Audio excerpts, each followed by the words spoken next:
تو آج ہماری یعنی 15ویں قسط ہے اور ہماری عقیدہ سیریز کا ایک نیا حصہ ہے، تو اس میں ہم پڑھیں گے فرشتوں کا بیان اور مقرب فرشتے۔ سب سے پہلے سمجھیے کہ فرشتہ کس کو کہتے ہیں۔ ملائکہ یعنی فرشتے اللہ تعالیٰ کی ایسی مخلوق ہیں جو نور سے پیدا کیے گئے ہیں۔ یہ ہمارے نظروں سے غائب ہیں اور نہ مرد ہیں نہ عورت۔ فرشتے اللہ تعالیٰ کی نافرمانی اور گناہ نہیں کرتے، بلکہ اللہ تعالیٰ نے انہیں جن کاموں پر مقرر کیا ہے وہ ہر وقت انہی کاموں میں مشغول رہتے ہیں۔ فرشتوں کی کل تعداد اللہ تعالیٰ کے سوا کوئی دوسرا نہیں جانتا۔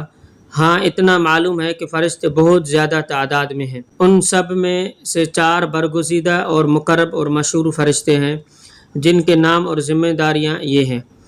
پہلے سب سے بڑے جو وہ حضرت جبریل علیہ السلام، جو اللہ تعالیٰ کی کتاب، احکام اور پیغامات پیغمبروں کے پاس لاتے تھے۔ دوسرے حضرت اسرافیل علیہ السلام ہیں جو قیامت کے دن سور پھونکیں گے اللہ تعالیٰ کے حکم سے، جس سے قیامت کا آغاز ہوگا۔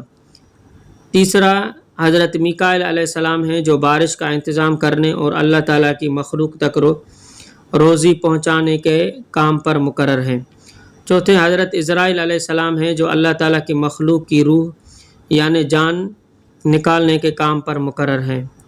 مزید ایسی اسلامی ویڈیوز کے لیے ہمارے یوٹیوب چینل کو سبسکرائب کریں اور فیس بک پیج کو فالو کریں۔ جزاکم اللہ خیرہ۔